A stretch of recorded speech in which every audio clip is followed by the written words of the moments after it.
दोस्तों नमस्कार, मैं हूं आलोक पाठक और आप देख रहे हैं खबर दस्तक। सुप्रीम कोर्ट के चीफ जस्टिस एसआर गवई, बहुत छोटा सा कार्यकाल है, नवंबर तक भारत सरकार के चीफ जस्टिस रहेंगे। लेकिन उन्होंने एक ऐसा कदम किया, ऐसा कदम उठाया जो आज से 79 साल पहले उठ जाना चाहिए था। सोचिए, सुप्रीम कोर्ट में अभी तक जितने एम्प्लॉइज काम करते हैं, कोर्ट में तमाम एम्प्लॉइज भी होते हैं, जजेस की बात नहीं कर रहा हूं, जो नॉन जुडिशियल एम्प्लॉइज होते हैं उनकी नियुक्तियां होती हैं सुप्रीम कोर्ट में और होती आई है। संवैधानिक संस्था सुप्रीम कोर्ट। सुप्रीम कोर्ट का बेसिक काम यह है कि संविधान में दिए गए अधिकारों का पालन हो रहा है कि नहीं हो रहा है। उसी सुप्रीम कोर्ट में आज तक आरक्षण की व्यवस्था लागू नहीं थी। मैं जजों की बात नहीं कर रहा हूं, जो नॉन जुडिशियल एम्प्लॉई हैं सुप्रीम कोर्ट के। तो एसआर गवई साहब ने एक बड़ा फैसला लिया 24 जून को। सोचिए, 23 जून को सर्कुलर अपलोड हो गया, 24 जून को सुप्रीम कोर्ट की वेबसाइट पे आ गया कि भैया यहाँ पे अब जितनी भी नई नियुक्तियां होंगी किसी भी पोस्ट पे, चाहे क्लरिकल कैडर पे हो, चाहे एडमिनिस्ट्रेटिव पोस्ट पे हो, जजों को छोड़ के उन सब में अब एससी को और एसटी दोनों को मिला के एक को 15%, दूसरे को 7.5% आरक्षण दिया जाएगा। और एक कदम और भी कर दिया कि प्रमोशन में भी आरक्षण मिलेगा। मतलब एक तो भर्ती में आरक्षण मिला आपको, उसका जब प्रमोशन होगा तो प्रमोशन में भी ये कोटा मेंटेन रहेगा। ये बड़ी खबर है। लेकिन आप समझिए जरा, मैं क्यों इस बात की आज चर्चा कर रहा हूं। मनुवादी मीडिया जो कहा जाता है वो गलत नहीं कहा जाता। सुप्रीम कोर्ट को कवर करने वाले सारे पत्रकारों की लिस्ट आप देख लीजिए और सारे बड़े वकीलों को देख लीजिए। सुप्रीम कोर्ट में कोई भी बहस होती, कुछ होती, सबकी खबर आती है। और इतना बड़ा ऐतिहासिक निर्णय हो गया सुप्रीम कोर्ट के चीफ जस्टिस एसआर गवई। अच्छा, एसआर गवई साहब के बारे में अगर आपको जानकारी ना हो तो मैं बता दूं कि वो देश के दूसरे ऐसे दलित व्यक्ति हैं जो उत्तर भारत में सुप्रीम कोर्ट के चीफ जस्टिस बने। ये पहले नहीं, ये दूसरे हैं। लेकिन कार्यकाल छोटा सा ही है। चीफ जस्टिस एचआर खन्ना के रिटायरमेंट के बाद ये चीफ जस्टिस बने हैं और सिर्फ नवंबर तक का कार्यकाल है। जुलाई तो आ गया, 5 महीने उनके पास और बचे हैं। लेकिन बड़ा ऐतिहासिक निर्णय दिया, देश की करोड़ों जनता तक, जो एससी एसटी जनता के बीच में एक बड़ा संदेश गया कि अब एक सुप्रीम कोर्ट में एक ऐसा चीफ जस्टिस बैठा हुआ है जो दलितों और आदिवासियों के अधिकार के लिए पूरी तरह से सजग है। देखिए, अब जितनी भी नौकरियां आएंगी सुप्रीम कोर्ट में, नॉन जुडिशियल में, बार बार कह रहा हूं, और मजेदार बात यह है कि ये जो हाई कोर्ट है, डिस्ट्रिक्ट कोर्ट में जितने भी नॉन जुडिशियल नियुक्तियां होती थी उसमें ये आरक्षण लागू था। आप सोचिए, एससी एसटी के लिए आरक्षण हाई कोर्ट में लागू है लेकिन सुप्रीम कोर्ट पे लागू नहीं था। और आज से पहले सुप्रीम कोर्ट में एक दलित चीफ जस्टिस हुआ करते थे 2012-13 के आसपास। ये दूसरे चीफ जस्टिस है। सोचिए, 78 साल होने जा रहे हैं। इस साल हम 78 साल कंप्लीट हो जाएंगे। 79th इंडिपेंडेंस डे मनाएंगे 15 अगस्त 2025 को। और अब तक सिर्फ 2 दलितों को मौका मिला है चीफ जस्टिस बनने का, जिसमें दूसरे तो अपने गवई साहब ही हैं। और बड़ा ऐतिहासिक फैसला उन्होंने इसलिए लिया कि आरक्षण में भी यह सुविधा मिलेगी। लेकिन एक सवाल है कि ओबीसी वर्ग को, जो 1992 के बाद सभी राज्य सरकार और केंद्र सरकार की सेवा में 27% आरक्षण मिलता है, वो सुविधा कब मिलेगी, पहली बात। दूसरी बात, हाई कोर्ट और सुप्रीम कोर्ट के जजेस के अपॉइंटमेंट में आरक्षण की सुविधा नहीं है। लोअर जुडिशरी में तो जो मुंसिफ मजिस्ट्रेट या बनते हैं या फिर सीनियर मुंसिफ मजिस्ट्रेट बनते हैं, हायर जुडिशरी में लोकल जो आते हैं, उसमें तो आरक्षण की सुविधा है। लेकिन हाई कोर्ट के जज और सुप्रीम कोर्ट के जजों के अपॉइंटमेंट में आरक्षण की व्यवस्था नहीं है। तो अब उम्मीद की जाएगी कि चूंकि कॉलेजियम ही फैसला लेती है तो गवई साहब ये जुडिशरी में बैठे अपने साथियों को कन्विंस कर पाएंगे, क्योंकि सरकार तो इस मामले में कुछ कर नहीं पा रही है। तो एक रास्ता खुला कि अब SC ST वर्ग के लोगों को सुप्रीम कोर्ट में नॉन जुडिशियल नौकरी में आरक्षण मिलेगा, जिस आरक्षण से वो 89 साल से वंचित थे। सोचिए कि बात हमसे बहुत लोग नाराज हो जाते हैं। अरे भाई, आप नाराज हो जाइए, आलोक पाठक को पसंद मत करिए, बात आपकी सही है, लेकिन समाज का विकास तभी होगा जब गरीब और पिछड़ों को उनका हक दिया जाएगा। और आप कोई एहसान नहीं कर रहे हैं। एक जो नारा चल रहा है कि जिसकी जितनी आबादी उसको उस हिसाब से आरक्षण मिले, तो मुझे इसमें कोई बुराई नहीं लगती है। और अगर ये हाल है और आरक्षण आरक्षण का लोग ढोल पीटते हैं कि आरक्षण दिया जा रहा है, सुप्रीम कोर्ट में बताइए नॉन जुडिशियल सर्विसेज में आज तक आरक्षण था ही नहीं। इसको लेके कितनी बार टीवी चैनलों पे बहस हुई? नहीं हुई। अच्छा, ये आरक्षण के लिए आदेश 23 जून को लागू हो गया। इसकी चर्चा कब होती है?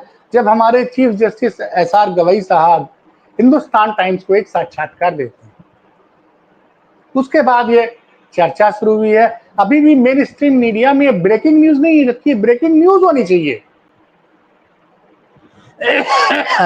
कि भाई जब संविधान जब बना तभी ये दे दिया गया कि दलितों को 15% और आदिवासी ST शेड्यूल ट्राइब को 7.5% आरक्षण दिया जाएगा, तभी ये क्यों व्यवस्था नहीं लागू की गई?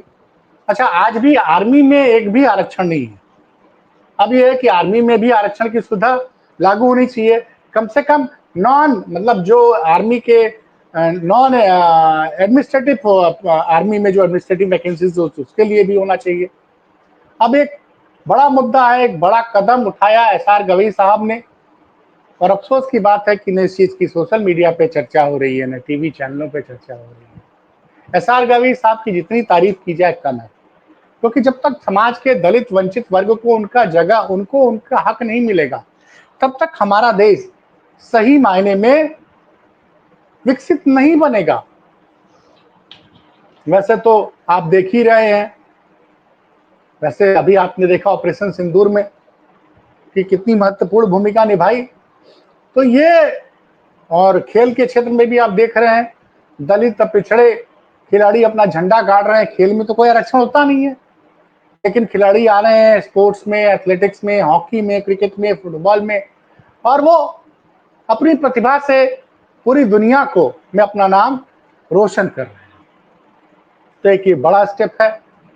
और अब वही बात होती है कि जस्टिस गवई साहब प्रयास करें, क्योंकि अब एक आशा की किरण है। एक सवाल बार बार उठता है, और दलित पिछड़ों की बात करने वाले किसी नेता ने, मेरी जानकारी नहीं कि इस पे राहुल गांधी ने कोई ट्वीट किया कि नहीं किया, वो हमेशा दलित पिछड़ों के हक की बात करते हैं। क्या राहुल गांधी ने चीफ जस्टिस SR गवई के इस कदम के लिए उनको धन्यवाद बोला?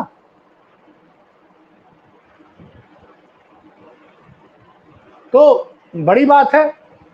और ये देखिए चिंता, एक सच तो ये भी है कि एक जब चीफ जस्टिस, एक दलित चीफ जस्टिस बैठा सुप्रीम कोर्ट में,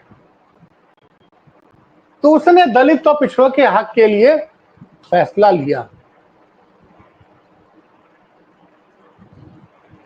उत्तर प्रदेश में ही देखिए, उत्तर प्रदेश में प्रमोशन में भी आरक्षण की सुविधा थी, जिसको बाद में अखिलेश यादव की सरकार ने उसको रद्द कर दिया।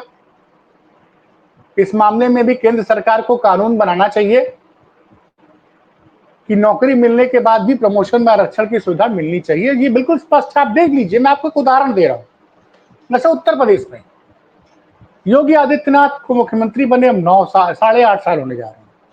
इस दौरान सिर्फ एक दलित अधिकारी को, वो भी 4-5 महीने के लिए, डीजीपी का, कार्यकारी डीजीपी का चार्ज मिला। ये भी नहीं कि फुल फ्लैश डीजीपी बनाए गए, वो कार्यकारी डीजीपी बनाए गए विजय कुमार जी।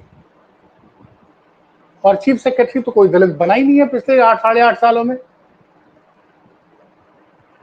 मैं इस बात का जिक्र इसलिए कर रहा हूं कि जब चीफ जस्टिस बने SR गवई, देश के दूसरे दलित हैं जो चीफ जस्टिस की कुर्सी पे बैठे, तो उन्होंने ये फैसला लिया कि भाई जब सारी भारत सरकार, केंद्र सरकार, राज्य सरकारों की हर नौकरियों में दलित को आरक्षण मिलता है, दलित और शेड्यूल कास्ट और दलित राज्य को, तो यह सुविधा सुप्रीम कोर्ट में भी होनी चाहिए और उन्हें लागू किया।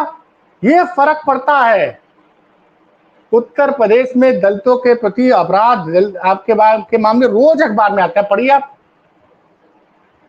बार बार चंद्रशेखर आजाद बकायदे चिट्ठी लिखते रहते हैं, पूछते हैं कि बताइए योगी जी, चीफ सेक्रेटरी को पूछते हैं कि उत्तर प्रदेश में 75 जिले हैं, इसमें बताइए कितने दलितों को डीएम का चार्ज दिया गया है, कितने दलितों को एसपी का चार्ज दिया गया है। प्रदेश में लगभग 1800 थाने हैं, उसमें कितने दलितों को थानेदार बनाया गया है। भाई ऐसा नहीं है, ओबीसी समाज के मंत्री हैं उत्तर प्रदेश सरकार, मुख्यमंत्री हैं केशव मौर्य, उन्होंने भी पूछा। आजकल एक नया तरीका हो गया, आउटसोर्सिंग के जरिए सरकार नौकरी दे रही है। उन्होंने पिछले साल 14 जुलाई 2024 को नियुक्ति विभाग के लिख के पूछा था कि पिछले 6-7 सालों में जो लाखों लोगों को नौकरियां दी गई आउटसोर्सिंग के जरिए या थर्ड पार्टी के जरिए, उन नौकरियों में SC ST OBC को कितने लोगों को नौकरी दी गई, उसका जवाब अभी तक नहीं आ रहा है। आप समझिए, अगर राज्य में एक दलित डीजीपी होता तो वो इंश्योर करता ना कि भैया प्रदेश में 1600-1700 थाने, इसमें 22% दलितों और आदिवासी शेड्यूल कास्ट शेड्यूल ट्राइब का रिजर्वेशन होता है, इनको इतने थाने इनको मिलने चाहिए थानेदार, ओबीसी को 27% मिलना चाहिए। लेकिन हमेशा जो है, जब से योगी जी बने, अगर ओबीसी और दलित जोड़ ले तो 8.5 साल के 8 साल 3 महीने 8 साल 4 महीने का शासन अब होने जा रहा है, और इसमें सिर्फ 7-8 महीने के लिए दलित शख्स डीजीपी की कुर्सी पर बैठा है। ओबीसी और दलित मिला के बता रहा हूं मैं। एक विश्वकर्मा साहब थे, डीएस चौहान के रिटायर होने के बाद उनको 2-3 महीने के लिए डीजी बनाया गया, उसके बाद विजय कुमार साहब को 6-7 महीने के लिए कार्यवाहक डीजीपी बनाया। चीफ सेक्रेटरी तो योगी सरकार में कोई दलित ओबीसी बना ही नहीं है।